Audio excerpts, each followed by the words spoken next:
Shalom, senang sekali kita bertemu kembali di channel MDC Medan. Mari memuji, menyembah, mendengarkan sabda Tuhan, dan bersekutu bersama saudara-saudari seiman dimanapun berada dengan segenap hati dalam ibadah hari ini, Minggu 31 Januari 2021. Kami berdoa, kiranya Anda diberkati dengan pelayanan ini. Silahkan menekan tombol subscribe agar Anda dapat langsung menerima pemberitahuan terbaru tentang pelayanan atau informasi lainnya yang berkaitan dengan pelayanan GKPB MDC Medan. Jika Anda baru pertama sekali mengikuti pelayanan ibadah di GKPB MDC Medan atau memiliki beban doa, kami akan sangat senang sekali berdoa bagi Anda. Silahkan menghubungi kami lewat sosial media yang tertera di layar. Mari berbagi kasih dan kepedulian sebagai gereja Tuhan dengan saudara-saudari kita yang sangat terdampak oleh pandemi COVID-19 yang sedang terjadi, dengan memberikan bantuan bagi mereka yang sangat membutuhkannya.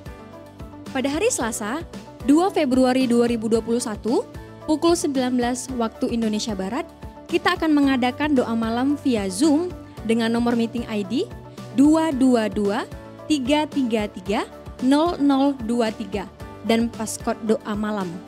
Ruang tunggu sudah dibuka mulai pukul 18.45 waktu Indonesia Barat. Sebagaimana biasanya di awal tahun, kita membawa persembahan benih awal tahun, maka mari bersama-sama kita mempersiapkan diri untuk momen tersebut yang akan kita laksanakan pada bulan Februari 2021.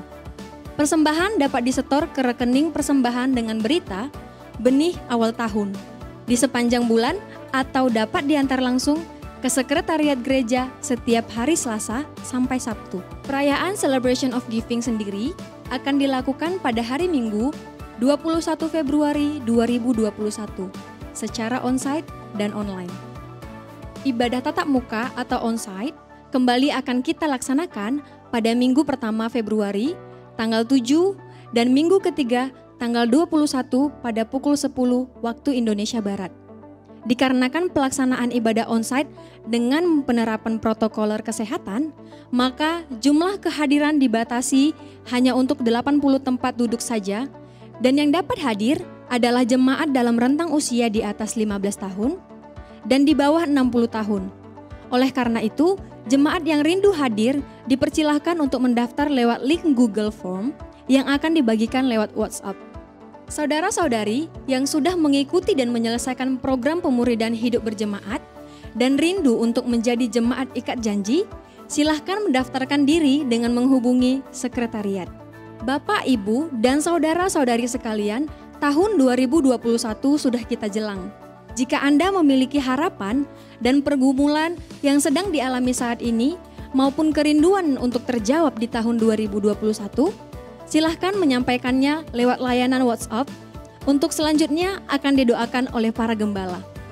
Bagi saudara-saudari keluarga MDC Medan, persembahan ibadah mingguan dan persepuluhan bisa dilakukan dengan transfer ke Bank BCA nomor rekening 022 00 95 878. Persembahan misi di Bank BCA nomor rekening 022 22 35 551. Persembahan pembangunan di Bank BCA nomor rekening 022 22 360 60. Semua rekening di atas nama Gereja Kristen Perjanjian Baru. Mari siapkan hati, siapkan catatan, dan kami ucapkan selamat beribadah.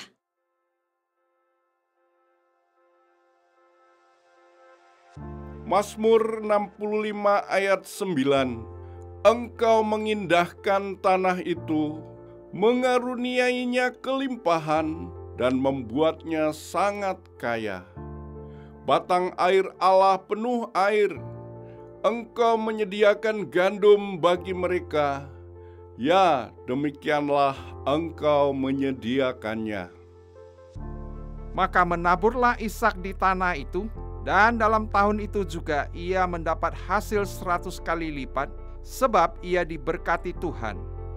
Seperti Ishak yang menabur dan menuai hasilnya berkali lipat ganda, demikian juga kita dapat mengalami hal yang sama dari Tuhan karena Ia telah membawa kita ke tanah yang subur untuk menikmati buahnya dan segala yang baik daripadanya. Menaburlah dan janganlah khawatir karenanya.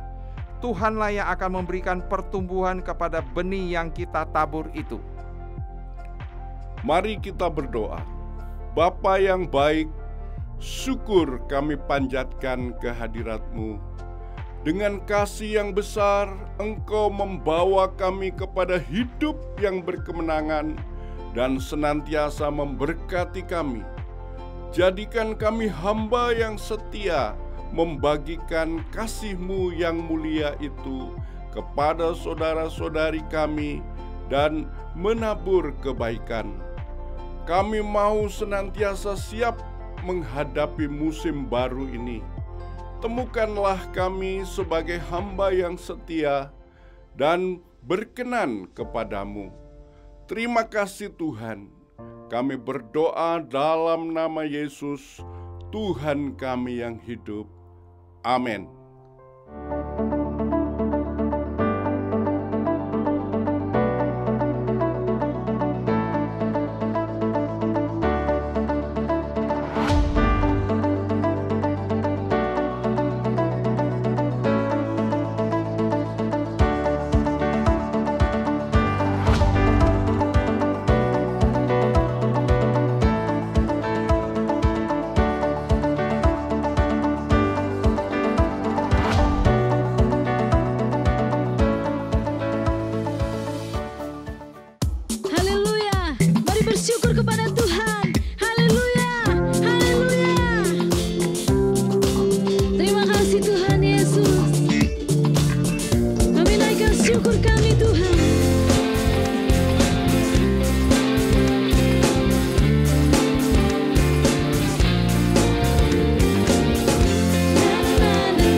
Haleluya Yesus.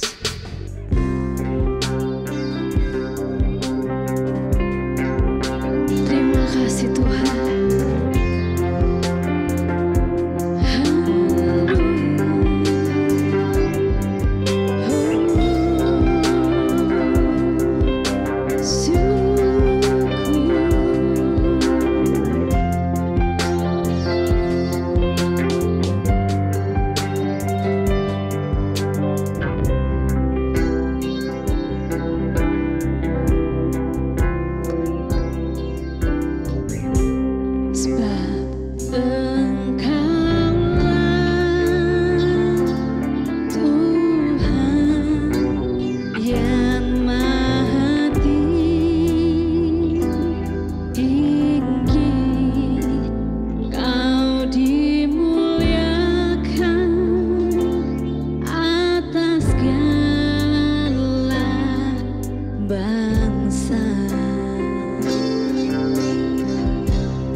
Salam Jemaat MDC Medan yang saya kasihi di dalam Kristus Yesus Tuhan kita. Suasana masih suasana tahun baru 2021 dan karenanya saya menyapa seluruh Jemaat MDC Medan selamat tahun baru. Mengawali tahun 2021 ini, MDC Medan memiliki tema yang sangat luar biasa, yaitu harvest, panen. Ini tema yang sangat luar biasa di tengah-tengah situasi yang tidak mudah, di mana sudah hampir 1 tahun. Dunia ini dilanda wabah COVID-19 yang berdampak kepada resesi yang berkepanjangan di hampir seluruh aspek hidup. Krisis kesehatan, ekonomi, sosial, dan sebagainya. Ini adalah masa-masa yang tidak mudah, yang boleh disebut masa-masa paceklik di berbagai lini kehidupan manusia. Namun, di tengah paceklik ini juga ada peluang yang sangat besar dan terbuka bagi gereja Tuhan. Di mana hari-hari ini, di masa sulit seperti ini, banyak orang berteriak dan menjerit kepada Tuhan untuk meminta pertolongan. Banyak orang bertanya dan mencari Tuhan. Di mana Tuhan yang penuh kuasa dan menyelamatkan itu? Bahwa masa paceklik merupakan masa di mana pada umumnya banyak orang menahan diri dan mengencangkan ikat pinggang untuk berhemat dan tidak melakukan pemborosan. Bagi para petani di zaman dulu, paceklik adalah masa di mana mereka mulai membuka dan membacak lahan dan mengeluarkan benih terbaik yang tersimpan untuk ditabur dan ditanam. Di tahun 1989 sampai dengan tahun 1990, pada saat itu saya masih duduk di bangku SLTA. Dan saat itu merupakan masa-masa yang begitu sulit bagi ekonomi keluarga kami. Sampai makan pun susah untuk mendapatkannya. Orang tua kami sebagai petani kampung dan kami anak-anaknya membantu mereka. Pulang sekolah tidak ke rumah tetapi ke sawah. Sampai menginap di pondok yang sesungguhnya tidak layak untuk dihuni. Namun keadaan memaksa untuk harus menerima dan menghadapi kenyataan. Orang tua kami bekerja keras. Ia menyewa lahan sawah yang ukurannya pada saat itu cukup luas, kurang lebih 1 hektar untuk ditanam padi. Benih padi telah disiapkan dari hasil panen yang sebelumnya. Dan kemudian ditabur untuk disemai. Sebelum benih padi itu ditabur untuk disemai, maka lahannya harus dibersihkan. Dan setelah bersih baru benih itu ditabur. 5 hari kemudian terasa lahan benih tempat semai benih itu bersih. Namun memasuki hari ke-6 atau hari ke-7, benih padi itu mulai berbulir atau tumbuh. Namun bukan hanya benih padi itu yang tampak berbulir atau tumbuh, tetapi juga rumput ilalang mulai tumbuh. Kadang saya heran, yang ditabur adalah benih padi, tetapi yang tumbuh bukan hanya padi, juga tumbuh ilalang-ilalang. Pertanyaan saya kepada orang tua saya adalah, dari mana ilalang datang dan siapa yang menabur benih ilalang di lahan persemaian padi tersebut? Orang tua saya menjawab adalah, pada saat lahan itu dibersihkan, akar-akar ilalang belum tercabut sehingga ia tumbuh kembali. Benihnya bisa juga dari kotoran burung atau kebawa angin dari sekitar lahan tersebut. Sehingga benih itu tumbuh juga bersamaan dengan benih padi yang sudah ditaburkan. Dua-duanya sama-sama tumbuh di lahan yang sama. Bahkan ilalang itu jauh lebih cepat pertumbuhannya dan besarnya dibanding dengan pertumbuhan padi. Namun, walau ilalang itu ada dan pertumbuhannya lebih cepat daripada padi, tetapi orang tua saya membiarkan saja rumput ilalang itu. Yang membiarkan ilalang itu ada dan tumbuh sampai semua padi kecil itu dipindahkan untuk ditanam di lahan sawah yang siap tanam. Setelah padi-padi kecil sudah tidak ada lagi, beberapa hari kemudian baru ilalang itu dibabat lagi. Beberapa hari kemudian dibakar. Saya bertanya kepada papa saya, mengapa baru dibabat ilalang itu setelah padi itu dipindah ke sawah? Papa saya berkata, kalau kita cabut ilalang itu pada saat padi kecil itu masih di lahan persemaian, maka padi itu akan ikut tercabut karena akar padi belum begitu kokoh. Setelah padi sudah ditanam di sawah tiap-tiap hari, kedua orang tua saya mengontrol pengairan air dan membersihkan rumput-rumput di setiap batas-batas petak sawah. Dibersihkan supaya tikus-tikus tidak bersarang. Pemupukan diatur sedemikian rupa. Dan yang jauh lebih diperhatikan ketika padi sudah mulai berbuah. Hama wereng biasanya sangat cepat datang. Burung pipit seperti tamu yang tidak diundang dan datang berjubel sehingga sangat menguras tenaga untuk memasang umbul-umbul di setiap sudut petak sawah. 3 hari sekali nyemprot hama wereng dan lain sebagainya. Ketika tiba waktu sudah menguning, tentu sangat senang. Namun persiapan untuk menuai jauh lebih sibuk lagi. Mengapa? Karena harus bekerja atau berkejaran dengan waktu, masa panen dan mengangkut hasil panen. Bila lewat masa panen, maka bulir-bulir padi itu akan menjadi busuk. Tidak hanya itu, di masa panen juga musim maling. Karenanya setelah dipanen harus diangkut ke rumah, dan antara rumah dengan sawah itu cukup jauh dan jalannya lah jalan setapak serta naik turun bukit. Sehingga pada masa penuaian siang dan malam harus bekerja untuk menuai dan mengangkut tuaian supaya tidak menjadi busuk dan dicuri oleh maling. Oleh karenanya di masa penuaian harus bersinergi dan bergotong royong, bahkan mengajak saudara-saudara lain untuk membantu kami untuk menuai dan mengangkut hasil panen. Hal inilah yang juga dipaparkan oleh Tuhan Yesus dalam suatu perumpamaan yang dituliskan di dalam kitab Matius 13 ayat 24 sampai dengan ayat 30. Dimulai dari ayat 24 dikatakan, Yesus membentangkan suatu perumpamaan lain lagi kepada mereka. Katanya, hal kerajaan sorga itu seumpama orang yang menaburkan benih di ladangnya. Tetapi pada waktu semua orang tidur, datanglah musuhnya, menaburkan benih ilalang dan antara gandum itu lalu pergi. Ketika gandum itu tumbuh dan mulai berbulir, nampak jugalah ilalang itu. Maka datanglah hamba-hamba tuan ladang itu kepadanya dan berkata, Tuhan, bukankah benih baik yang Tuhan taburkan di ladang? Dari manakah ilalang itu?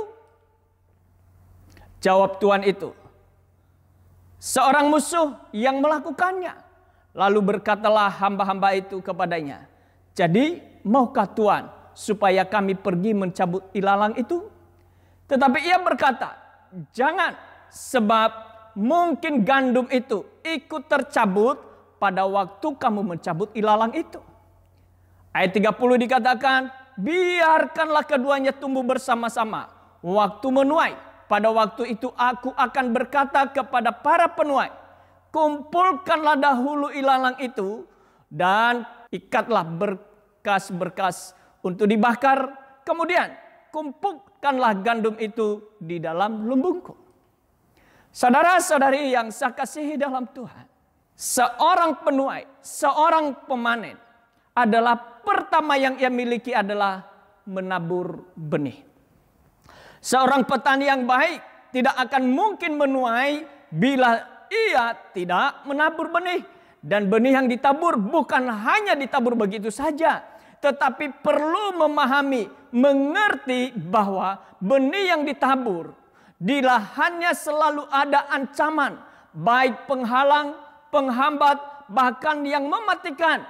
Sekalipun lahan itu bersih, perlu menyadari bahwa di lahan tempat tabur benih ada akar-akar ilalang yang tersisa dan tidak tercabut, sehingga kemungkinan besar akan menjadi tumbuh kembali sebagai ancaman bagi benih yang ditabur.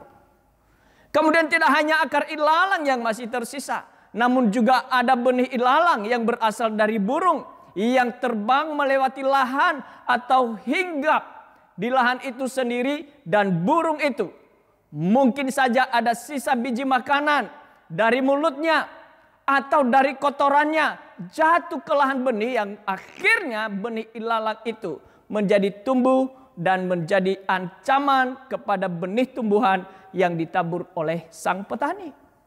Atau mungkin juga biji ilalang itu terbawa oleh angin dari sekitar lahan benih, dan akhirnya ilalang tumbuh dan menjadi ancaman terhadap benih tumbuhan tanaman itu sendiri. Demikian juga keadaan yang hari-hari ini di mana kita ada.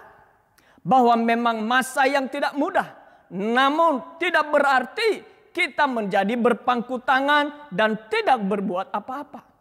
Sebagai anak-anak Tuhan, di masa sulit ini adalah masa bagi kita untuk mengencangkan ikat pinggang, berlutut untuk amanat agung Yesus Kristus, yaitu pergi untuk menjadikan semua bangsa murid Kristus.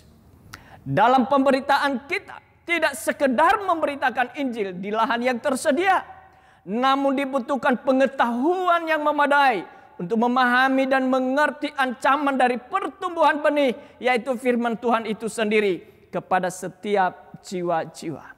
Kita perlu tuntunan dan penyingkapan daripada Tuhan.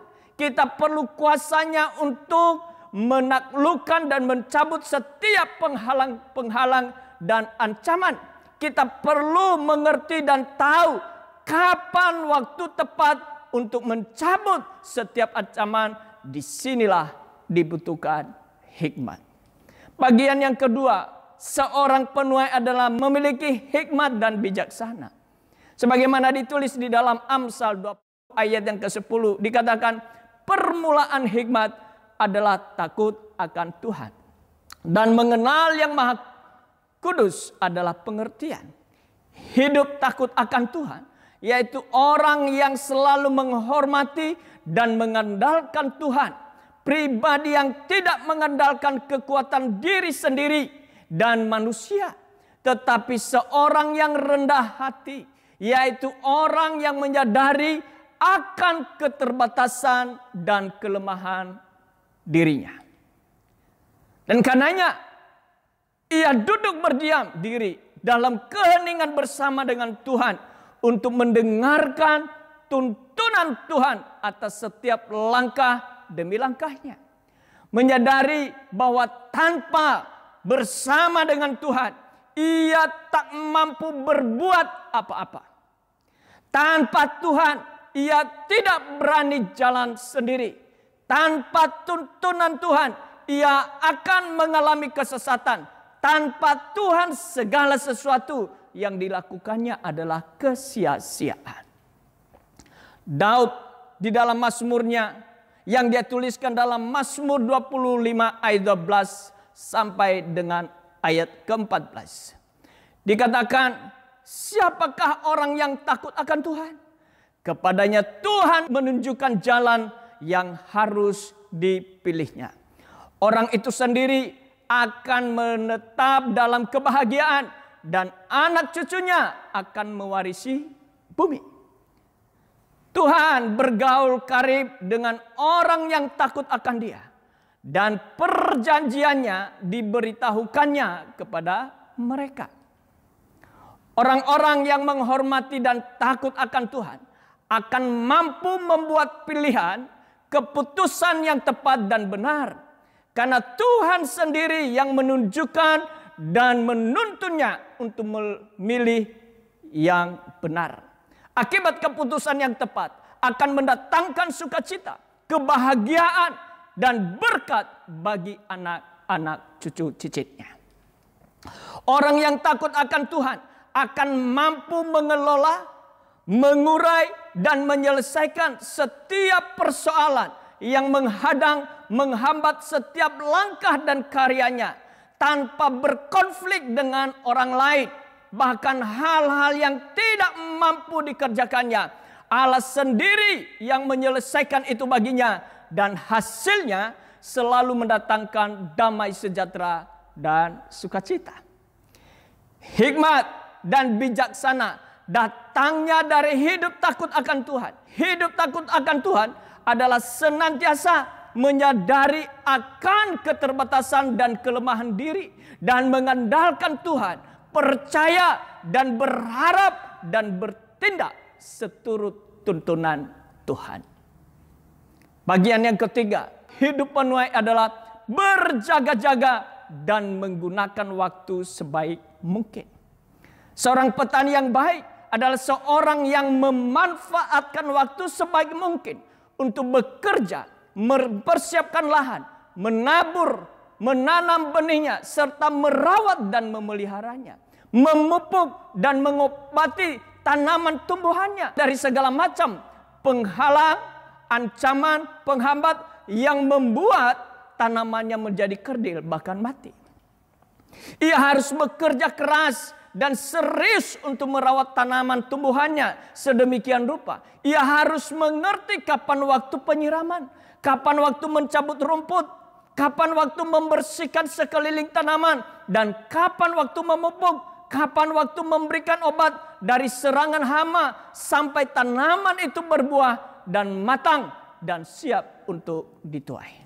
Sebagaimana Paulus menulis dan memberikan nasihat yang baik bagi kita. Dikatakan dalam Efesus 5 ayat 15 sampai 17 dikatakan, karena itu perhatikanlah dengan seksama bagaimana kamu hidup. Janganlah seperti orang bebal, tetapi seperti orang arif. Dan pergunakanlah waktu yang ada, karena hari-hari ini adalah jahat. Perhatikan ayat 16. Pergunakanlah waktu yang ada, karena hari-hari ini adalah jahat. Sebab itu janganlah kamu bodoh, tetapi usahakanlah supaya kamu mengerti kehendak Tuhan. Demikian juga hidup kita sebagai orang percaya untuk mengerjakan amanat agung Tuhan Yesus. Bahwasanya orang-orang percaya bukan hidup pasif dan tidak melakukan apa-apa di tengah segala kesulitan dan ketidakmudahan ini, tetapi mengerjakan apa yang telah Allah kerjakan di dalam dirinya dan mengerjakan apa yang Tuhan percayakan baginya, yaitu bersaksi dan menjadi saksi. Bersaksi adalah menyampaikan pesan-pesan Tuhan tentang keselamatan yang Allah kerjakan. Namun tidak hanya menyampaikan pesan itu, tetapi menghidupi pesan itu sendiri. Sehingga menjadi kesaksian yang dapat disaksikan, dilihat, dirasakan, dan dinikmati lingkungan di mana dia hadir. Untuk meneguhkan pesan Tuhan yang diterima dan disampaikan bahwa keselamatan hidup dan hidup damai sejahtera untuk masa depan yang penuh harapan sampai kepada hidup dalam kekekalan hanya diperoleh di dalam Yesus Kristus. Yesus Kristus adalah jalan, kebenaran, dan hidup. Tidak ada seorang pun yang datang kepada Bapa di sorga tanpa melalui Yesus Kristus. Bagian keempat, Bapak Ibu Saudara-saudari yang saya kasihi dalam Tuhan. Hidup penuai adalah bersinergi dan berkolaborasi. Menuai buah tanaman yang telah matang memiliki batasan waktu. Bila tidak dituai pada masanya, maka buah itu akan menjadi busuk. Oleh karenanya, pada masa penuaian harus mengerahkan seluruh potensi dan bersinergi antara satu dengan yang lain untuk dapat bersama-sama di dalam waktu yang bersamaan menuai buah yang telah matang, membersihkan buah yang dituai, mengangkut hasil tuaian, dan menyimpannya di lumbung-lumbung yang tersedia.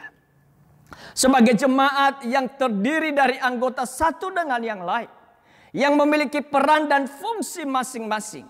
Masing-masing berbeda, namun sebagai anggota tubuh yang terikat dan diikat oleh kasih Kristus menjadi satu tubuh dalam jemaat lokal bersatu, sepikir, seperasaan, dan sepenanggungan untuk mengerjakan visi Allah di dalam gerejanya.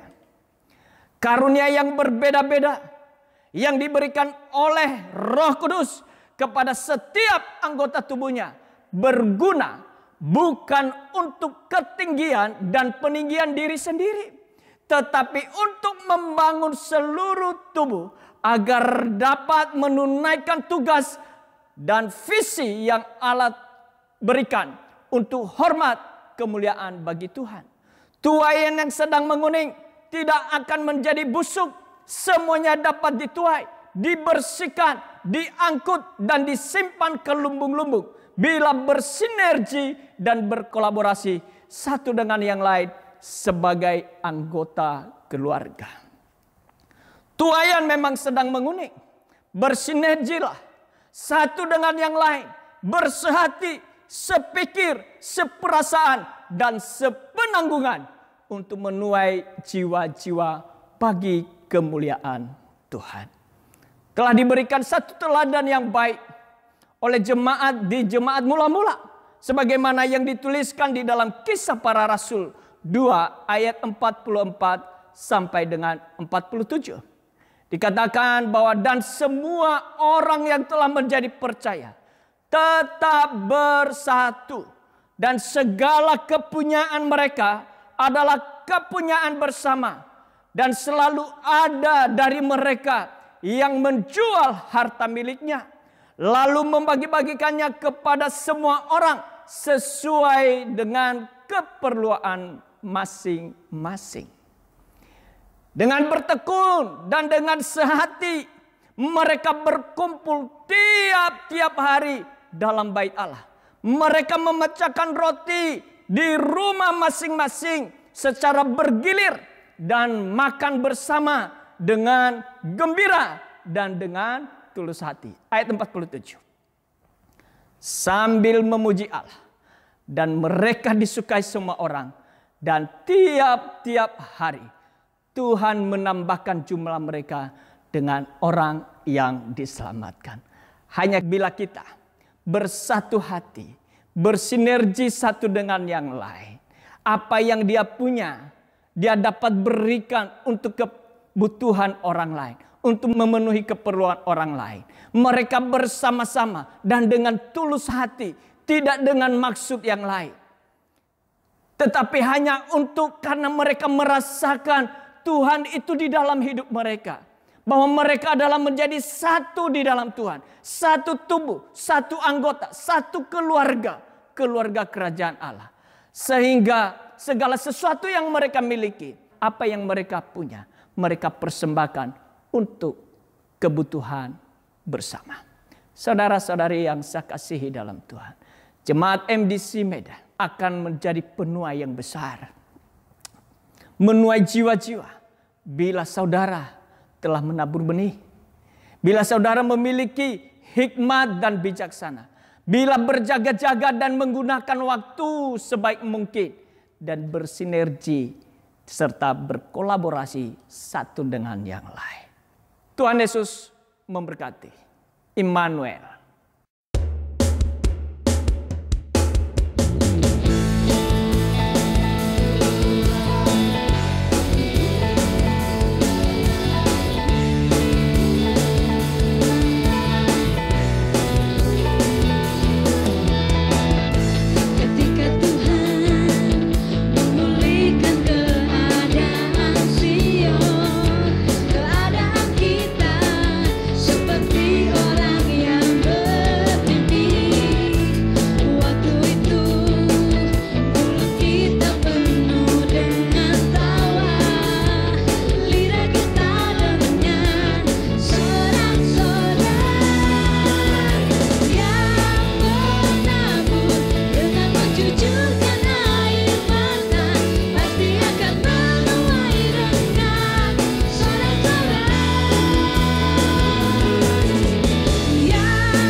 Mari arahkan seluruh tangan ke atas dengan mengangkatnya tinggi-tinggi. Allah yang hidup memberkati engkau. Berkat daripada Allah Bapa, di dalam kasih karunia Kristus Yesus Tuhan kita, dan di dalam persekutuan Roh Kudus yang menyertai dan memimpin engkau, yang menuntun langkah demi langkahmu, sehingga apapun yang engkau buat, dibuatnya engkau berhasil dan beruntung. Tuhan memberkati engkau dan melindungi engkau. Tuhan menyinari engkau dengan wajah-Nya dan memberikan engkau kasih karunia-Nya. Tuhan menghadapkan wajah-Nya kepadamu dan memberikan engkau damai sejahtera hari ini sampai untuk selamanya. Di dalam nama Tuhan Yesus Kristus, yang percaya berkata amin. Selamat hari Minggu. Tuhan Yesus memberkati.